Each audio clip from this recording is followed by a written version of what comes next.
am a dean at Bunker Hill Community College. Welcome and thank you for joining us. If you would please also join me in welcoming our Mistress of Ceremonies for the afternoon, WCVB journalist Janet Wu. Thank you.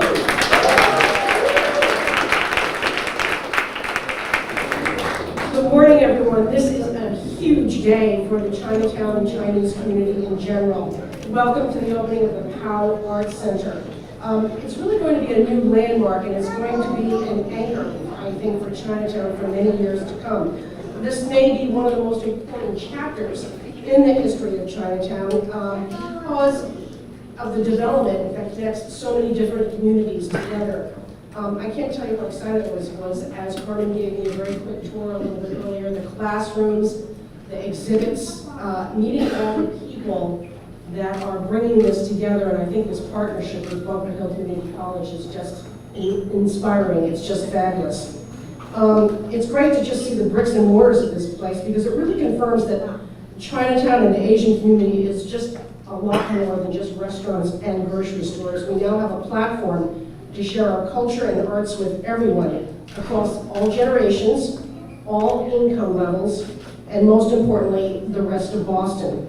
To give you the details, we have with us Giles. Please welcome our most remarkable leader. He was really part of the sort of like the brainchild that made this all come together. And he can give you more details about what this facility is all about and what he hopes it will become. Giles?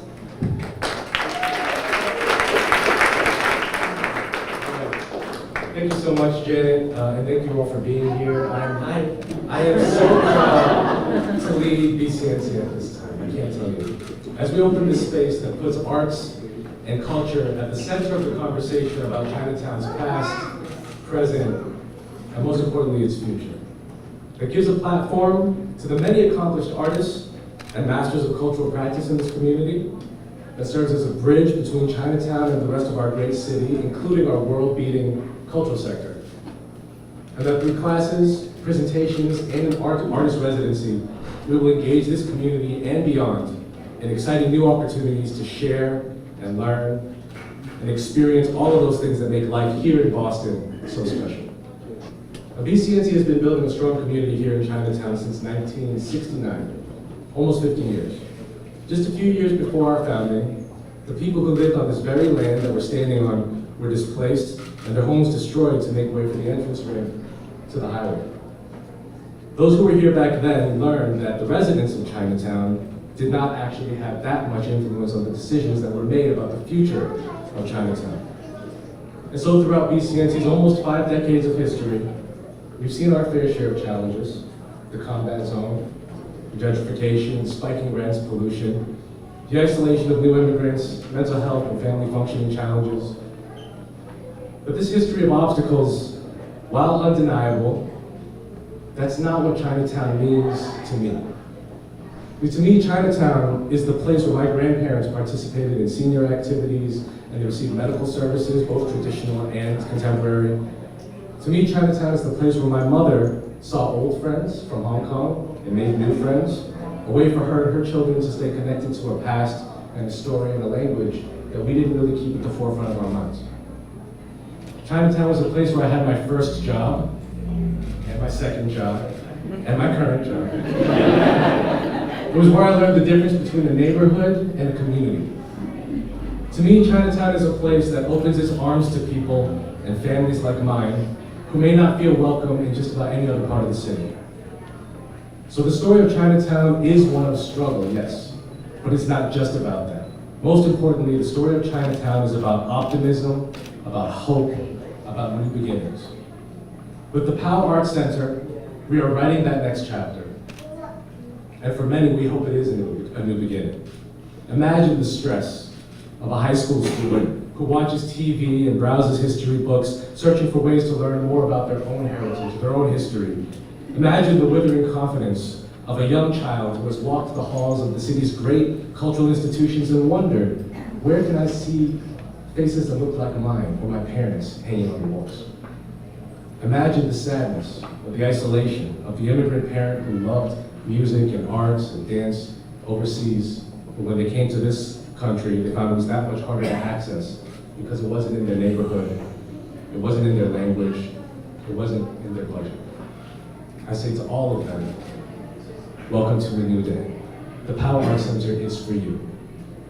I am deeply humbled and honored to have great partners in our corner like HCC, who developed this building, South Coast Community Health, the Mayor's Office on Arts and Culture, and many others, too many to name.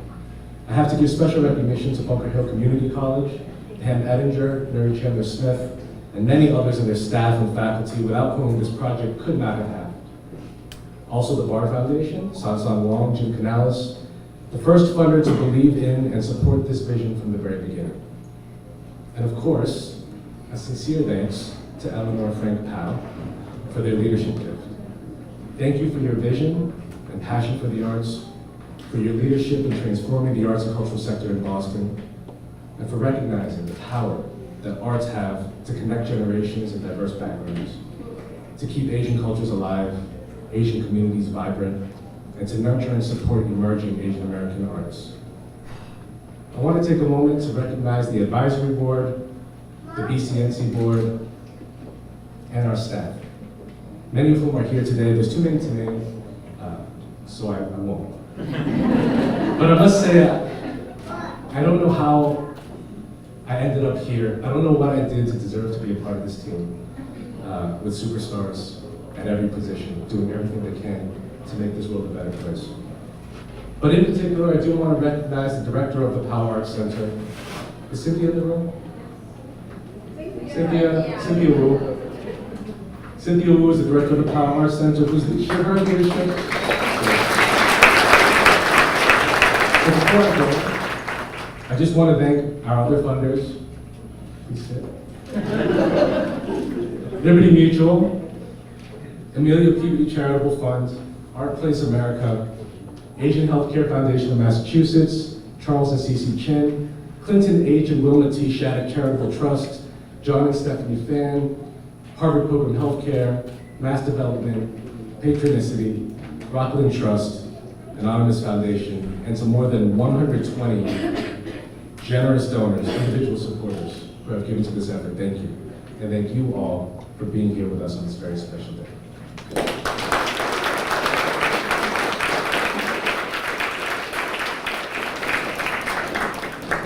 So our next speaker is someone you've probably heard a lot from recently. You've probably read a lot about what she is saying. But today she's not here to talk about green plants. She's here to talk about One Greenway, which I think she's probably a lot happier to talk about. Deborah Goldberg, the State Treasurer of Commonwealth of Massachusetts.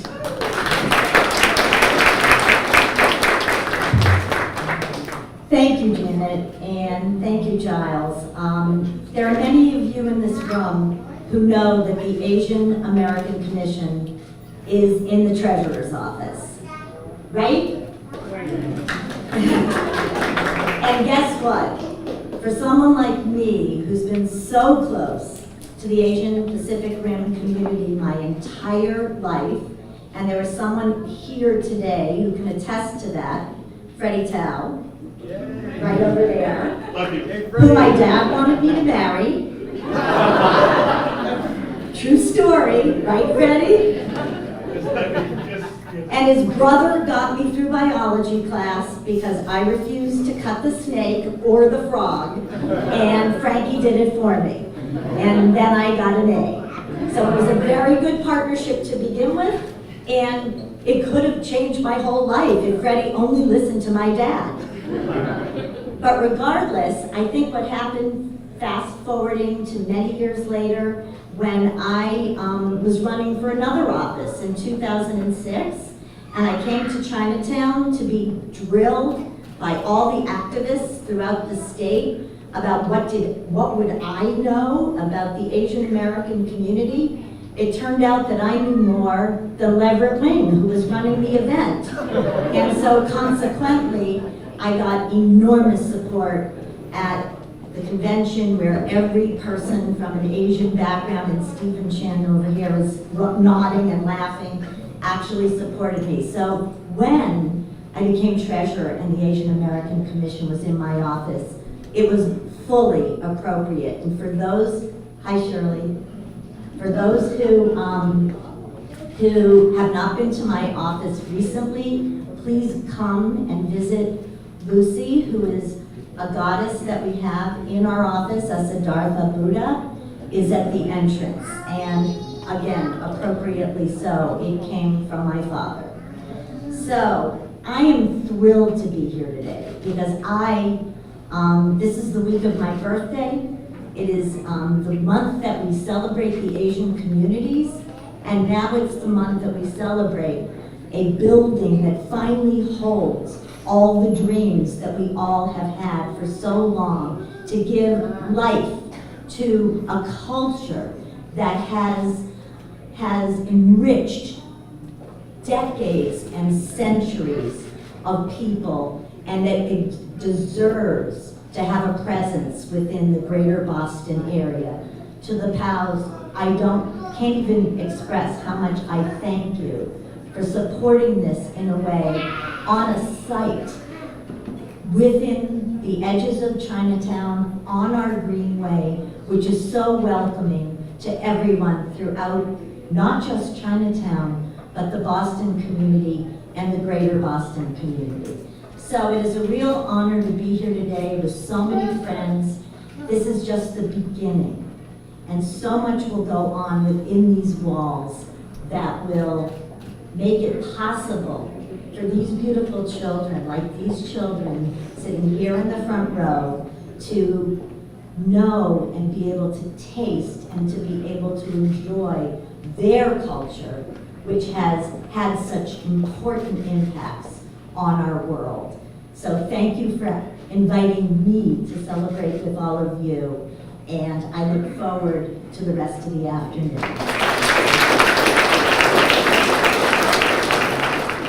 So our next celebrant is Julie Burros. She is the Chief of Arts and Culture of the City of Boston. She is the first Chief of Arts and Culture in more than 20 years, so I think we really owe a big thanks to Mayor Marty Walsh for making this a big part of his administration. Julie leads Boston Creates, which is the cultural plan for Boston, the Boston Cultural Council, which makes grants to artists and organizations, and the Boston Art Commission, which commissions and improves public art. So I think everybody in this room needs to suck up to Julie before the afternoon is over.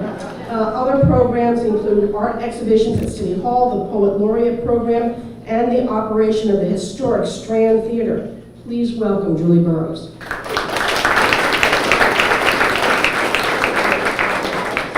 Thank you so much. I bring warm greetings from Mayor Walsh. This center embodies the vision that the people of Boston articulated in Boston Creates, that we really hold arts and culture at the center of the life of our city, that we weave arts and culture into every aspect of civic life, and we're a city that lifts up every single culture or reflects the population of our city. It also addresses a need that we saw articulated again and again in every neighborhood, that there was a need for space, a space for people to come together, to have access to the arts and access to opportunity in every community of the city. We're so excited that this center came together and that the realization of this vision really mobilized partners and collective action, that unlikely partners and likely partners from the private sector, the nonprofit sector, philanthropy, the public sector, our office, the Office of Arts and Culture, they came together as partners to move this compelling vision forward into reality. I know that it was a long journey and some bumps along the way, and I really want to commend all of the leaders in this room, every single one of you who came together and endured and persisted. It's this kind of civic leadership that's going to make our incredible vision for Boston a reality. So I want to congratulate you again, and I look forward to partnerships along the way to make this center truly the gem of Chinatown and the city of Boston. Thank you so much. Thank you very much, Julie. Next, I want to introduce one of our new and younger leaders in the Chinese community. It's Nina Liang, and she is the first Asian elected to the City Council in Quincy. Good afternoon, everyone. I want to bring greetings from the great city of Quincy, which is not too far from this area here despite the traffic, so I apologize. It's about an hour away usually, but again, I'm a city councilor serving the great city of Quincy, and I'm honored to be here today to congratulate BCNC. I was born and raised in Quincy, but my parents are immigrant parents, and so growing up, it was very difficult and challenging being in the public schools and then being in a private school where no one really understood how to deal with our culture, with our food, and the way our parents worked, and why aren't they at every single PTO meeting, and why aren't they at every single school field trip? It's just because our family was a little bit different. What got me through that, being part of the community, was a center at the library that was close by to my house. So, seeing the center here today in Chinatown, it really brings back memories for me, because I believe that as things are changing, not just in Quincy, but here in Chinatown and Boston, that as families are starting to move and different cultures are clashing, this center is really going to be a haven, not just to celebrate the culture, but to really embrace all of those young and old, to feel like they have a place that is going to be their home, more importantly, where they feel welcome. So again, I do want to congratulate BCNC on their tremendous efforts. I know they're going to bring those to our city. They've been there a couple of years now. And it's been quite an honor to have an organization that's so passionate and so dedicated to the community. I urge all of you to come to Quincy and support their efforts in Quincy as well. They are making substantial moves to reach out to, again, folks in the community, young and old, both in the schools as well as helping them find jobs. So again, I know it's a little bit far, but please make your way over and continue to help support BCNC's efforts there. And I do also want to take a moment to lay claim to one of the artists here today, Mei Ching, who is a Quincy resident. I don't know where he is, but see, all good things come from Quincy. Congratulations again, BCNC, for your tremendous work, Giles. I really look forward to having you in Quincy more and celebrating your efforts there as well. So congratulations. Thank you for having me.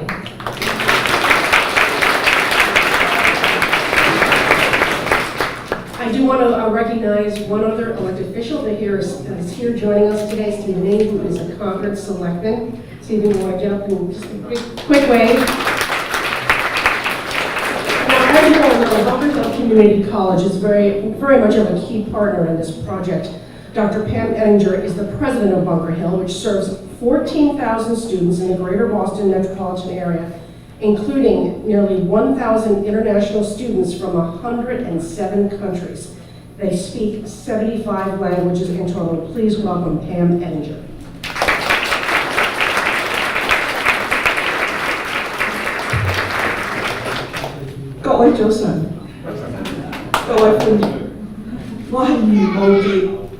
And I'm the president of Bunker Hill Community College. I'm going to speak in English because my Cantonese is going to give out on me after the third sentence. So I only speak to my father on the phone in Cantonese, and it goes from, how's your back this week, to, have you eaten yet? And then we go up to English. This center has been not only the dream of Bunker Hill Community College, as well as a personal dream for quite a while. Out of our 14,000 students, or 20,000 students a year, we have 12% Asians at our college. We're now officially an Asian-serving institution registered with the U.S. Department of Education.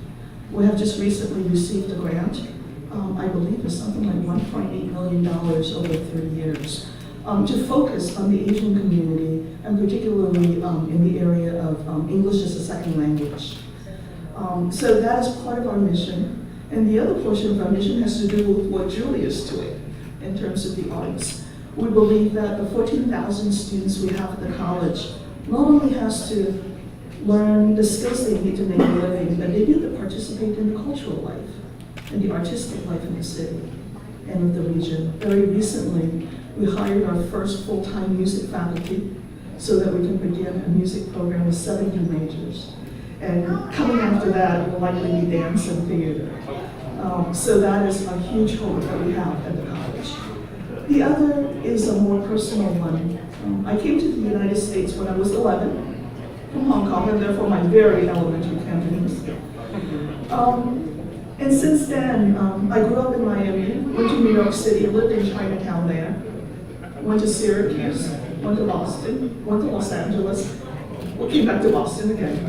But in every one of those journeys, and everywhere I travel, my son and I would go look for Chinatown. At the beginning, we thought, okay, we look for Chinatown because that's where all the good restaurants are, right? Because mom doesn't want to do that fried chicken at home. But the more I think about our incessant seeking, we realize that what we were looking for really is a cultural and spiritual home.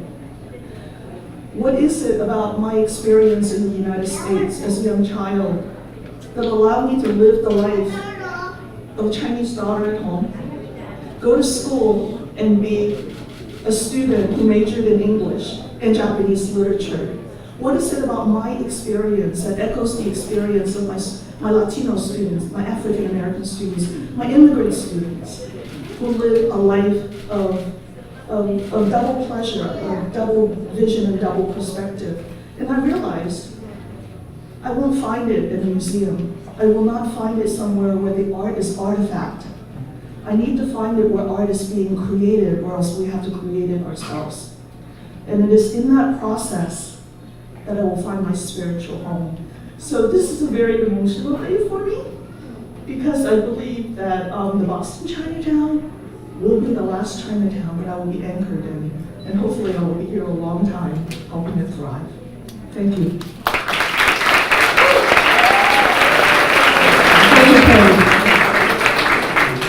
Another key link, and I think making this happen today, is because of an important foundation that provided significant funding for the project, and it's the Bar Foundation, and it really is the flagship funder for the Pao Arts Center. San Wong is the Senior Program Officer at the Bar Foundation, who directs the Foundation's arts and creativity portfolio. She currently serves on the steering committee for the City of Boston's cultural planning process and is on the board of Grant Makers in the Arts. It's a national leadership and service organization that supports the growth of the arts and culture. Please welcome Ms. Wong.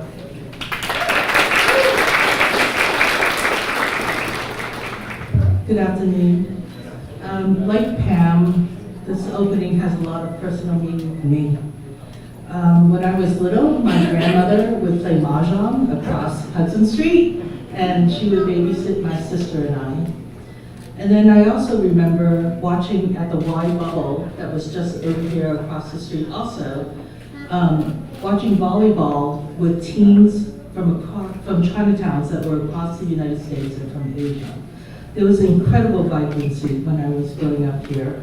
And so part of our investment in this is so that future generations would have those kinds of experiences. At BAR, we believe that arts and creativity bring beauty.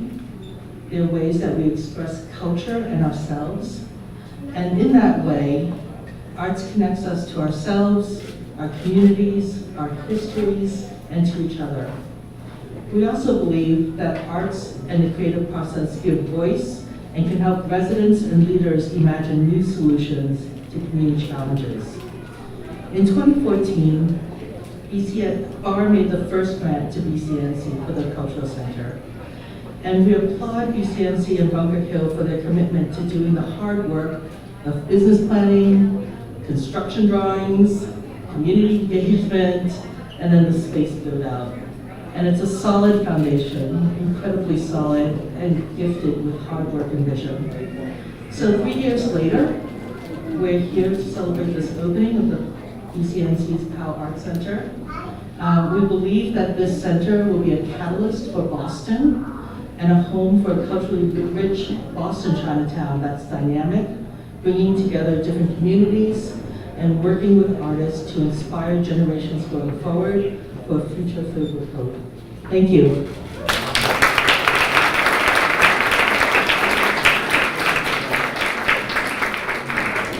Another major force at the BCNC is Selina Chow, who is the president of the board.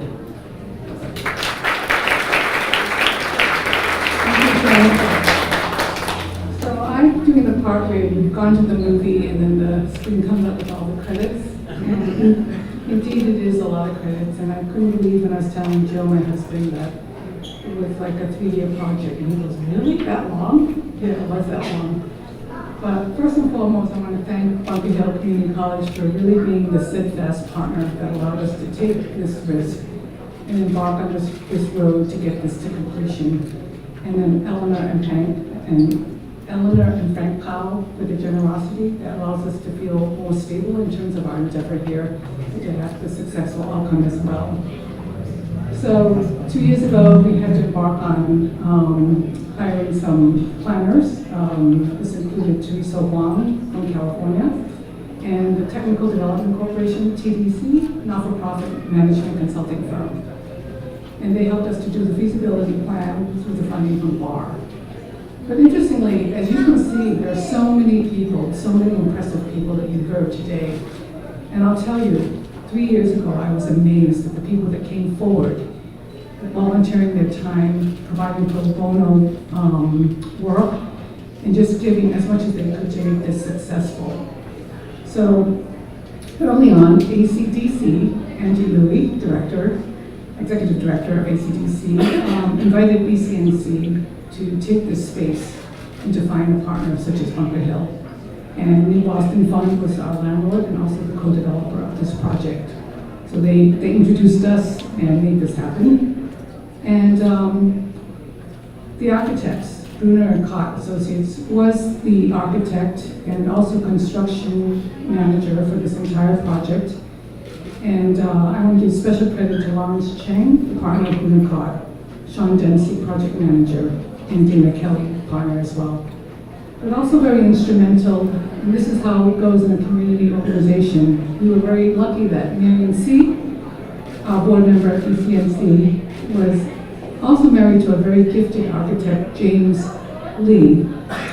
And through James' pro bono efforts for 3 months, he helped us design the space and get the contract bids. So again, you can see how important this project was and how, because of so many people volunteering, this came to fruition. And also through Marion's wonderful connections at Goodman Proctor, where she was partner for many years. We had a number of attorneys that helped us with the contracts. Daryl Hay is here in the audience today. Hi, Daryl. I want to acknowledge him.